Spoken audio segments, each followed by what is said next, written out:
c'est Sébastien Lecornu, nouveau ministre chargé des collectivités locales. Bonjour et merci d'être avec nous ce matin, Bonjour Sébastien à Lecornu. tous. Bonjour. C'est Oriane Mancini pour Public Sénat qui vous co-interviewera. Bonjour Oriane. Bonjour, et Stéphane Vernet qui dirige le bureau parisien de Ouest France, le plus grand quotidien francophone du monde. Merci d'être avec nous Stéphane. Votre interview sera retransmise sur les sites internet de la presse quotidienne régionale, Sébastien Lecornu, à partir de 10h ce matin. On va démarrer dans l'actualité avec ce qui se passe dans le Nord, écœuré par l'État et par Vallourec, qui refuse d'apporter le soutien financier demandé par le groupe franco-belge Altifort, candidat à la reprise. Les salariés d'Ascoval sont très inquiets. Ils sont dans l'angoisse et dans l'attente. Est-ce que vous ne craignez pas, vous, que cela se termine comme un Florange pour François Hollande, qu'Ascoval soit le Florange d'Emmanuel Macron, au fond? La manière dont le gouvernement aborde ce dossier n'a rien à voir avec le dossier que vous citez à l'époque. La secrétaire d'État, la nouvelle secrétaire d'État auprès de Bruno Le Maire était hier sur place pour faire un véritable point. Bruno Le Maire a porté cet engagement de l'État important. C'est que là où un repreneur, un investisseur privé, mettra 1 euro, la puissance publique, l'État, à voir également en lien avec les collectivités territoriales, notamment le conseil régional, mettra 1 euro aussi. Donc maintenant, l'enjeu, bien sûr, vous le savez, dans ce genre de projet et de dossier industriel, c'est de trouver un repreneur sur un projet durable, fiable, parce qu'on connaît aussi dans l'histoire récente des cas dans lesquels on a mis de l'argent. Xavier Bertrand est très inquiet. Mais on partage tous cette inquiétude. Un enjeu pour son territoire. Au-delà, évidemment, et Gérald Darmanin, qui lui-même élu de ce territoire et conseiller régional des Hauts-de-France, est aussi mobilisé sur le sujet. Enfin, plus, je pense que là-dedans, on est toujours plus fort en étant unis qu'en se regardant en chien de faïence. Et je connais bien Xavier Bertrand, vous savez que c'est un ami, et sur ces questions industrielles, il est 12 millions d'euros sur la table sur ce dossier. Est-ce que l'État ne peut pas faire plus pour l'aider? L'État ne peut pas faire déjà mieux qu'un principe simple, c'est que pour 1 euro d'argent privé en face, l'État y mettra 1 euro. C'est un principe sain, qui est un principe qui permet de rendre attractif justement le projet de reprise. Puis après, comme souvent d'ailleurs, et Bruno Le Maire le fait depuis maintenant plus de 15 mois, il s'agit de s'adapter au projet du repreneur quand il se présentera. Voilà. Donc en tout cas, la mobilisation elle est totale. C'est un dossier qui est important et on pense à tous ces salariés, à leurs familles qui vivent des moments d'angoisse un peu difficiles. Au-delà du cas d'Ascoval, c'est la question de la désindustrialisation ou plutôt de la réindustrialisation de la France qui se pose aujourd'hui. Ça se passe aussi dans les territoires. Quel est le rôle du ministère de la cohésion des territoires sur ce sujet précis? Qu'est-ce que vous pouvez faire? J'ai envie de dire, c'est au-delà du ministère, c'est l'ensemble de la politique gouvernementale en lien avec les collectivités territoriales.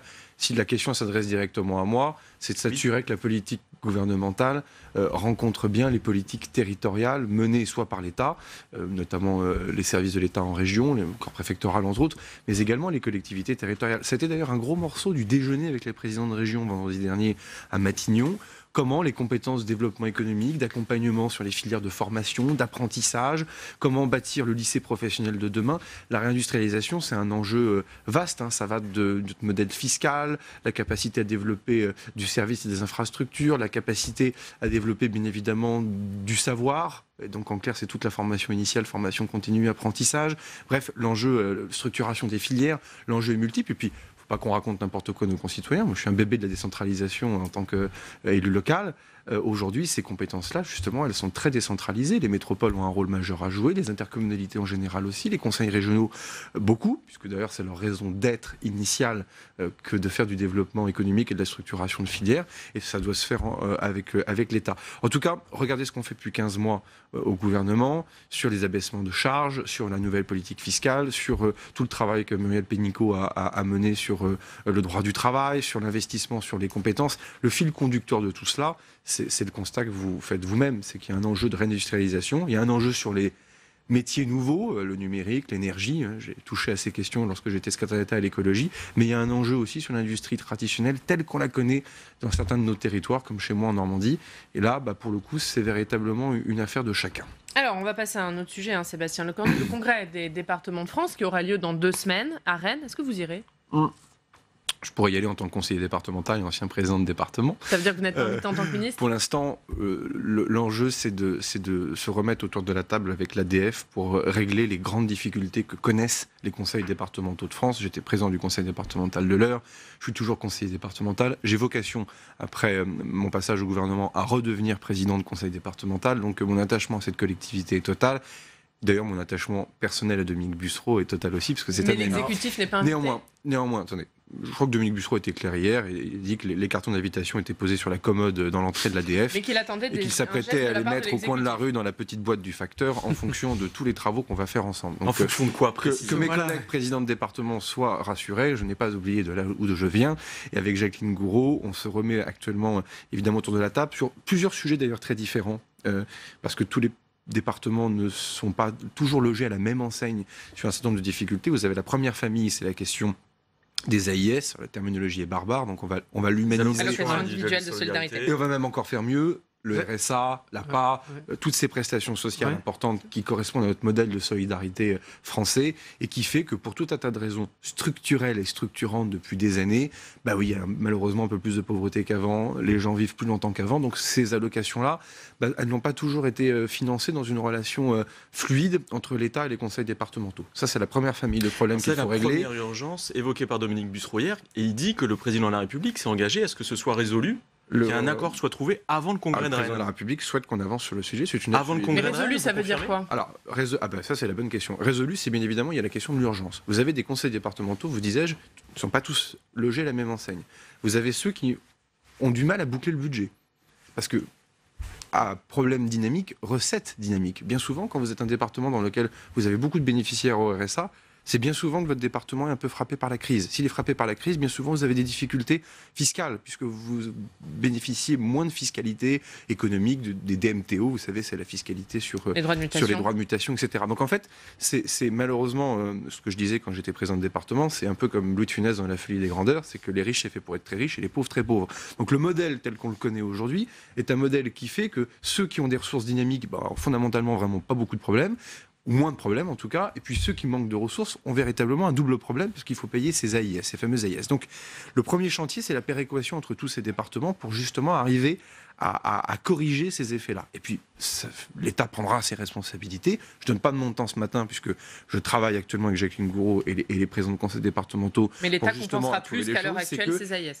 L'idée, c'est qu'il faut qu'on arrive à traiter, enfin c'est un problème qui commence à être vieux, il ne date pas de ce matin, c'est qu'à la fois il faut régler le problème d'urgence, là, maintenant, comment faire en sorte que certains collègues présidents de département puissent boucler leur budget, puis ensuite bien sûr, et ça c'est aussi la suite du plan pauvreté, qui a été imaginé et créé, écrit par Agnès Buzyn, parce que toutes ces compétences-là, bien évidemment, sont souvent départementalisées, comment on arrive à trouver un modèle financier autour de ces grands enjeux de solidarité sur lesquels on a besoin des départements. Mais il n'y a pas que ça, pardon d'être long, mais c'est la première fois que je peux m'exprimer sur le sujet. Vous avez aussi tous ces irritants. Vous savez, c'est l'application rigide de la loi NOTRe, que je n'ai pas voulu et pas soutenu, comme vous le savez, puisque je ne soutenais pas le gouvernement du quinquennat précédent. Mais tous ces irritants-là, qui fait que des bonnes pratiques territoriales, parfois, avaient cours depuis des années, et puis on est venu de manière un tout petit peu rigide et autoritaire, expliquer que tel conseil départemental pouvait plus participer à telle société d'économie mixte, qui pourtant s'occupait très bien de projets d'aménagement, du portage d'une infrastructure, que sais-je. Tous ces irritants-là, il y en a dans chaque département. Donc moi, ce que je vais faire, c'est un travail de Romain, où il faut prendre du temps, c'est regarder chaque département de France et voir quels sont les irritants concrets dans chaque département que l'on peut lever. C'est inédit, cette méthodologie-là. D'habitude, on part de Paris et on essaie d'édicter des règles un tout petit peu autoritaires. Là, je vais faire un boulot inverse, qui peut d'ailleurs être risqué politiquement, mais je prends mon risque et je prends mes responsabilités. Qui va prendre du temps, surtout. Oui, mais je pense que les présidents de département, eux, sont au clair sur ce qu'ils attendent de moi, donc ça peut aller assez vite, et ils ne sont jamais que plus de 100. Donc c'est d'arriver, bien évidemment, à trouver une solution pour chacun d'entre eux. Vous parlez de risque, juste, c'est quoi le risque? Le risque, c'est-à-dire le risque politique, c'est que, bien évidemment, on a autant besoin de stabilité, c'est pour ça qu'il ne faut pas rouvrir la loi NOTRe en tant que telle, et ça, je pense que vraiment, ça fait partie des choses qui m'ont beaucoup plu chez Emmanuel Macron lorsque je me suis engagé à ses côtés en rentrant au gouvernement, c'est de dire on ne va pas faire l'énième débat institutionnel dans lequel on va reperdre du temps. Alors les régions, elles sont ce qu'elles sont, la loi NOTRe, elle est ce qu'elle est, mais on va essayer de faire des correctifs. On va essayer à la marge de redonner de la souplesse. C'était fait sur l'eau et l'assainissement, sur GEMAPI par exemple, et bien maintenant il faut qu'on continue de le faire pour les conseils départementaux. Parmi les irritants et les urgences, il y a un point que vous n'avez pas évoqué du tout, c'est les mineurs non accompagnés, les jeunes migrants qui rentrent en France. Dominique Bussereau dit que leur nombre augmente de manière considérable. Il parle de plus 50% depuis l'été, avec des arrivées en provenance de l'Espagne. L'année dernière, il estime que ça a coûté, la prise en charge de ces mineurs non accompagnés aurait coûté 1,3 milliard d'euros aux départements français. Il parle de 2 milliards d'euros cette année. Est-ce que vous aurez des annonces ou des propositions précises sur ce cas précis à faire? Alors d'ailleurs, Dominique, c'est un dossier là aussi qu'on connaît bien. Vous êtes d'accord avec ces chiffres et son constat? De toute façon, sur le fait que le flux de mineurs non accompagnés, qu'on appelait d'ailleurs jadis mineurs étrangers isolés, est évidemment un enjeu majeur, puisque les conseils départementaux se retrouvent en prise de nombre de cas à prendre en charge qui sont effectivement en forte augmentation, et c'est assez inédit.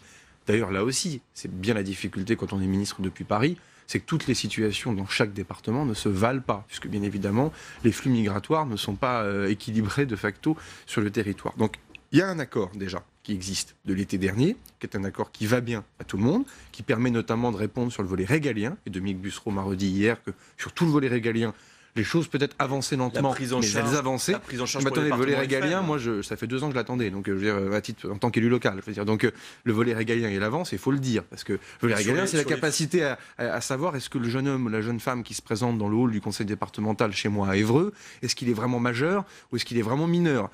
Parfois, ça pouvait prendre jusqu'à 1 an et demi pour savoir si c'était majeur ou mineur. Sur les fonds, pardon, mais ça, c'est des choses qui avancent. Ensuite, il y a la question financière. Il y a la question de compensation pour les départements pour les compensations. Et là, ça fait partie également, bien évidemment, du tour de table que nous avons avec les conseils départementaux actuellement, notamment pour cette année 2018. Donc il y aura un geste aussi en la matière. Mais une fois de plus, ce sont des compétences importantes où les départements de France remplissent une mission de service public importante sur laquelle il y a une communauté de destin entre l'État et les conseils départementaux. Il ne s'agit pas de se refourguer les choses de l'un à l'autre, donc on doit pouvoir trouver une solution. Un mot sur la réforme de la fiscalité locale. Est-ce que vous nous confirmez qu'elle aura lieu avant le mois de juin? Ah oui, puisque l'idée c'est d'avoir un projet de loi de finances autour des finances locales pour effectivement le mois de juin en tout cas, la fin du premier semestre de l'année 2019. Et donc, dès le mois de janvier, à vrai dire même d'ailleurs un peu avant, avec Gérald Darmanin, Olivier Dussopt et Jacqueline Gouraud, Julien de Normandie également, puisque les questions de politique de la ville sont intéressées à ces questions-là, on va remettre à plat la fiscalité locale. On commence déjà avec la taxe d'habitation, bien évidemment, mais qui dit fiscalité locale dit toute la famille des ressources des collectivités territoriales.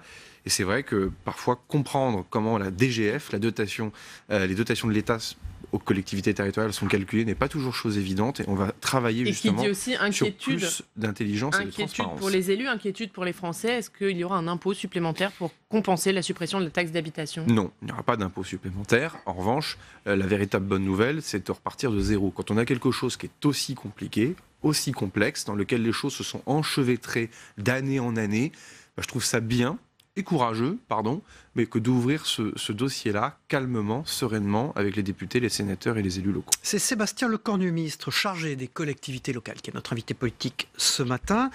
La promesse de fermeture de l'usine de Fessenheim, elle a été tenue. Vous avez changé de ministère depuis. Pourtant, vous gardez un œil sur ce dossier. Pourquoi? Ça correspond toujours un peu à votre portefeuille ministériel? Vous êtes aussi en charge de l'environnement, du coup? Mais déjà, quand on est secrétaire d'État à 31 ans et qu'on doit connaître de dossiers aussi simples que Bure, Fessenheim, Notre-Dame-des-Landes, la chasse... Vous ne voulez pas abandonner l'expertise que vous avez eue? Ça crée une affection pour ces territoires et pour ces dossiers-là. 2, moi je me suis remarquablement bien entendu avec Nicolas Hulot et François de Rugy sur ces dossiers, avec François qui est devenu véritablement un ami, un partenaire avec lequel on peut travailler intelligemment. Il va sans dire que le ministre d'État en charge de l'énergie, c'est lui, qu'Emmanuel Vargon en plus qui me succède, a l'air complètement engagé sur ces questions-là. Mais il est vrai qu'à Fessenheim, comme à Bure d'ailleurs, autant que j'ai pu régler beaucoup de choses sur le volet énergie, autant que maintenant on rentre dans la dynamique territoriale, notamment pour le projet post-Fessenheim, post-centrale. Et le projet post-Fessenheim, il est beaucoup de questions de fiscalité locale, de politique publique locale. Donc là, ça revient, c'est l'ironie de l'histoire, mais ça revient évidemment aussi dans mon champ de compétences, mais je le ferai toujours en lien avec François de Rugy. Ce projet post-Fessenheim, post-centrale, on l'attend, puisqu'on attend la feuille de route d'Emmanuel Macron sur l'énergie. Est-ce que vous avez une date de présentation?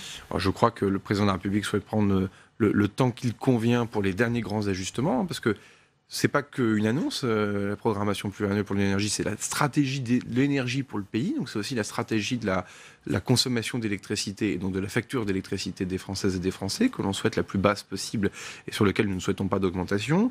C'est évidemment la sécurité en approvisionnement électrique. On ne manquerait plus que on ait des problèmes d'alimentation l'hiver, par grand froid, personne ne comprendrait notre stratégie. Donc il faut caréner tout ça. Je crois que le chef de l'État veut que prendre le temps, ça veut dire quoi? On parle de mi-novembre, c'est ça? Ah oui, pas beaucoup plus à mon avis, en tout cas courant novembre. Ouais. Stéphane Vernet. On s'attend à des annonces historiques en matière de nucléaire. Est-ce que vous pouvez nous en dire un petit peu plus? Par exemple, l'abandon de la... Enfin, en charge de ça. Non, mais vous avez peut-être quelques éléments. On a pu comprendre que oui, un peu quand même. Vous connaissez le dossier? Oui, bien sûr. Non, mais... Vous avez évoqué Fessenheim. Est-ce qu'il y aura l'annonce, notamment, par exemple, de fermeture de centrales? Est-ce que vous savez des éléments là-dessus? Je vais vous répondre de la manière la plus directe qui soit. Il y a une grande priorité, c'est la décarbonation, comme on dit si bien, c'est pour le climat, contre le réchauffement climatique, la décarbonation de notre production d'électricité. Ça veut dire que les 4 centrales à charbon, et ça intéresse directement les territoires, c'est quelque chose de très concret, les 4 centrales à charbon doivent fermer pendant ce quinquennat. Ça, c'est la décarbonation de notre production d'électricité, c'est notre cohérence avec la diplomatie climatique, avec l'accord de Paris. Bref, voilà. Mais ça, c'est hyper important parce que le lien entre Irma et Maria à Saint-Martin, les territoires, avec ce qui s'est passé dans l'Aude, j'y étais avec le président de la République en début de semaine, c'est évidemment le réchauffement climatique. Donc ça, c'est une priorité majeure. Première chose. Deuxième chose, sur le nucléaire, il s'agit de ne pas mettre tous nos œufs dans le même panier, c'est aussi simple que ça en stratégie, et de se dire qu'il faut ramener la part du nucléaire à un horizon qui nous apparaît comme étant plus raisonnable, qui à la fois permet de garder des filières industrielles 2025. Importantes, etc. Donc ça pose la question de la date, qui ne sera pas 2025, qui sera un peu plus... 2035 ? C'est pas moi qui annoncerai la date, donc vous pouvez toujours me torturer. Surtout qu'il reste 2 minutes, donc là... mais surtout qui ramène le nucléaire à 50%, qui est véritablement l'horizon, à une date qui soit fiable et sincère, et pas seulement qu'un slogan. Est-ce qu'il y aura construction de nouveaux EPR? On parle de 6 nouveaux EPR. En fait, je suis plus du tout en charge de ça. Donc je vais parler comme un simple citoyen. Non, comme un ministre qui peut que, parler avec son collègue. Dès lors que... Non mais il faut que l'expérience Flamanville donne toutes ses preuves. Moi j'ai confiance en EDF, mais il faut qu'on arrive à ouvrir le PR de Flamanville avant de prendre, à mon avis, d'autres décisions sur le sujet, mais ce n'est jamais que mon avis personnel. Sébastien Lecornu, c'était à la une de la Provence hier. Le gouvernement imposait avant les pneus neige. Et vous êtes contre les pneus neige. Ah bon? Vous dites que ça coûte cher, non, aux automobilistes? J'ai vu que certains gens dans votre ministère voulaient les supprimer. Donc je voulais savoir votre réaction par rapport à ça. Au contraire, c'est vraiment... Oui, on passe notre temps à parler de liberté locale, de capacité au territoire à s'organiser comme il le souhaite. Ce que je souhaite faire sur les pneus neige, c'est absolument pas décider à la place des territoires, mais en montagne, il existe ce qu'on appelle les comités de massif qui permettent de réunir tous les élus, tous celles et ceux qui décident, et de se dire qu'au fond, savoir si sur une route, il faut mettre des pneus neige ou mettre des chaînes ou d'autres outils du même type, peut-être que c'est le comité de massif qui sait mieux que quiconque ce qu'il doit être fait, plutôt qu'un ministre à Paris. Donc au contraire, c'est un véritable... C'est un exemple de liberté, c'est un des premières, avec Jacqueline Gouraud, pour l'une des premières décisions qu'on a pu prendre sur la montagne. Voilà, pourquoi je vous pose cette question? Parce que notre partenaire La Provence a fait sa une hier là-dessus et était préoccupé de connaître votre position ce matin. C'est fait. Voilà. Cette émission sera rediffusée sur LCN, la chaîne normande qui appartient au réseau partenaire Via Télévision, à 16h aujourd'hui. Vous êtes normand et donc c'était un peu normal. Même Merci, si Ouest France ne couvre pas l'heure, j'en suis bien désolé. Désolé pour vous. Merci, à bientôt Sébastien Lecornu. On passe au débrief de l'actualité.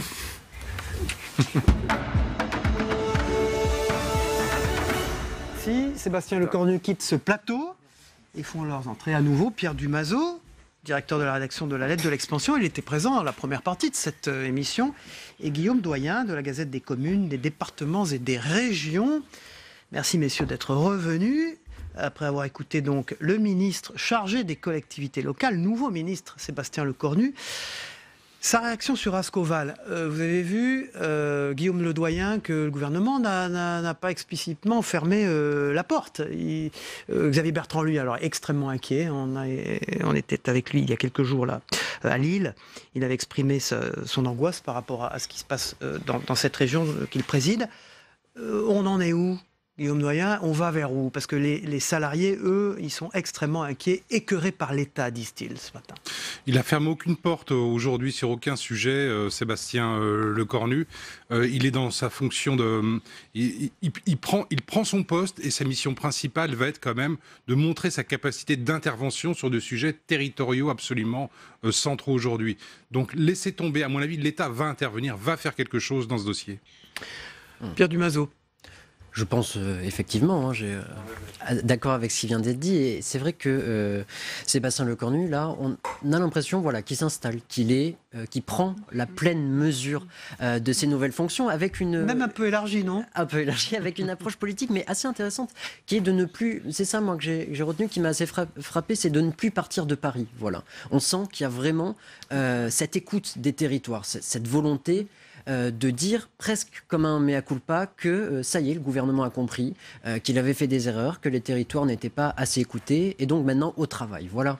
Vous avez vu cette idée intéressante, là, je vais faire le tour des départements, aller rencontrer tous les présidents de départements pour aller regarder tous les inconvénients qui résultent de la loi NOTRe, en fait. Qui résultent de la loi NOTRe. Oui, là, il pensait par exemple au fait qu'on leur a retiré la capacité à intervenir dans le développement économique. Ouais. Pour partie, donc il va leur dire, donc on a fait fermer des agences de développement économique, donc on va leur dire qu'est-ce que vous voulez que je rouvre éventuellement, j'imagine que ça va être ça le débat, à quel endroit je dois intervenir, et on revient... C'est une manière habile politiquement extrêmement habile de recoudre. C'est extrêmement habile. En réalité, il va détricoter une partie de la loi NOTRe sans se lancer dans un nouveau bouleversement institutionnel. Mais effectivement, là, il y avait des points de tension forts qu'il appelle les irritants, si vous voulez, dont on a parlé un peu avant l'émission. Oui, finalement. Bien sûr. C'était bien préparé. Donc il faut... Vous aviez bien préparé les choses. On a bien préparé le truc. Je vous laisse continuer. Non, mais ma question, c'était est-ce qu'il n'y a pas évidemment une intention politique là-dessous Alors, Pierre Dumazot, c'est les élections municipales qui arrivent. Si, bien sûr. Les européennes, bien sûr. Mais oui, bon, là, c'est une manière de faire, au fond, une forme de campagne électorale. Aller partout dans le pays, porter la bonne parole, rencontrer les présidents de département, qui sont évidemment et de gauche et de droite. Oui, non, mais oui et non. Alors oui, parce qu'effectivement, il y a ces échéances électorales et on ne peut pas ne pas y penser. C'est un ministre très politique, il faut le dire quand même, non Il vient de LR, il est dans le gouvernement d'Édouard Philippe et d'Emmanuel Macron. Ministre à 31 ans, effectivement, on ne vient pas là par hasard. Mais il y a aussi, je pense, cette vraie volonté d'arrêter la grogne, de stopper la grogne. Et pas seulement pour des questions politiques, parce que aussi, le constat est terrible que les territoires ne peuvent plus continuer comme ça. Et je pense que ça a été compris. D'où ce tour de France des départements. Guillaume Daillot ? Je suis absolument d'accord avec vous. C'est vraiment là, on n'est pas tellement dans une séquence électorale, politique stricte, mais c'est vraiment une question d'image pour le président de la République et pour le gouvernement. Il faut stopper ça. C'est une gêne générale. C'est quelque chose qui leur colle aux semelles et un procès permanent qui leur est fait. C'est pas seulement l'affaire de combien on va faire au municipal. Là, c'est vraiment sur le long terme. C'est un travail de fond qu'ils veulent engager. On veut se faire disparaître, si vous voulez, cette espèce de brume qui nous entoure, de gouvernement technocratique, centralisateur, ignorant des faiblesses des territoires, des difficultés du peuple, etc. Donc il y a un vrai enjeu derrière. On va passer à l'affaire Khashoggi. Emmanuel Macron a fait part de sa profonde indignation au roi saoudien hier. C'est un peu décalé, un peu tard, cette réaction, selon vous, Pierre Dumazot ? Non, évidemment, elle était nécessaire, cette réaction, dans cette Beaucoup d'observateurs disent qu'elle est arrivée un peu en retard. Oui, bien sûr, la condamnation aurait pu être faite plus tôt. Moi, ce que je note, c'est qu'il y a eu condamnation, c'est heureusement d'ailleurs. Profonde indignation. Dans cette affaire qui est absolument horrible de bout en bout. Oui. Guillaume Doyen. On va se limiter à l'indignation, puisque, si vous voulez, l'Arabie Saoudite est un client important de la France, même énorme. Donc, je pense que ça s'arrêtera là. Finalement. Le meurtre de ce confrère, le meurtre atroce, si vous voulez, ne lèvera pas l'hypocrisie qu'on entretient avec ce pays qui, par ailleurs, maltraite ses femmes, ses immigrés, etc., qui est, si vous voulez, une dictature. Le président de la République, Emmanuel Macron, a demandé donc que face à ce crime, que le roi fasse toute la lumière sur les circonstances ayant conduit à ce drame. Vous n'y croyez pas du tout ? Pas une seconde, non. Alors, je crois qu'il ne fera pas la lumière, d'abord, et je pense que la France reprendra le plus rapidement possible des relations normales avec l'Arabie Saoudite. Pierre Dumazot. Oui, enfin, que dire de plus ? Je veux dire, je crois absolument pas en l'Arabie Saoudite pour faire la lumière là-dessus. Personne n'y croit, et voilà, c'est un jeu de dupes qui continue. Pierre Dumazot, vous êtes aussi sur ce plateau pour parler de La République en panne. C'est un livre que vous venez de consacrer au fond à la trajectoire d'Emmanuel Macron. C'est aux éditions du Rocher. Je pense qu'à l'Élysée, ça a dû grincer parce que vous n'êtes pas très tendre avec le président de la République. Encore moins dans ce livre que vous l'avez fait sur le plateau ce matin. Oui, non, mais c'est le constat. On aurait presque voulu y croire. C'est le bandeau qui est ajouté avec le livre. Exactement. On le voit sur l'écran. C'est le constat de 17 mois en Macronie avec ce qui ne marche pas. Et c'est aussi le constat, au-delà de ça, et un petit peu le fil rouge du livre, d'une institution qui s'essouffle, la Ve République. Et effectivement, la question de nos institutions, est-ce qu'elles sont toujours représentatives? Est-ce qu'elles marchent bien? Est-ce qu'elles vont toujours dans l'intérêt du citoyen? Et dans ces institutions, est-ce que la République en marche arrive à s'y installer? Voilà. Vous avez écrit qu'il avait un mépris pour les contre-pouvoirs, Emmanuel Macron. On a vu réellement. Il a une relation extrêmement complexe avec la presse, par exemple. Je veux dire, il y a eu énormément d'enquêtes de nos confrères qui ont vu comment l'Élysée traitait la presse. Il y a des difficultés à comprendre l'Assemblée nationale, par exemple. Emmanuel Macron, n'ayant jamais été parlementaire, ça a été assez compliqué. Le Sénat aussi.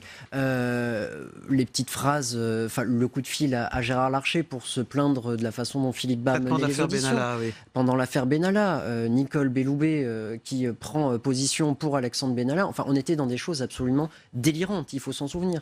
Et ce que je souligne aussi, c'est la victoire de certains des contre-pouvoirs dans notre République, la presse, qui a très bien fait son travail pendant l'affaire Benalla, l'Assemblée nationale un peu moins avec cette commission d'enquête, mais le Sénat qui a extrêmement bien travaillé, et heureusement qu'elle fonctionne, heureusement.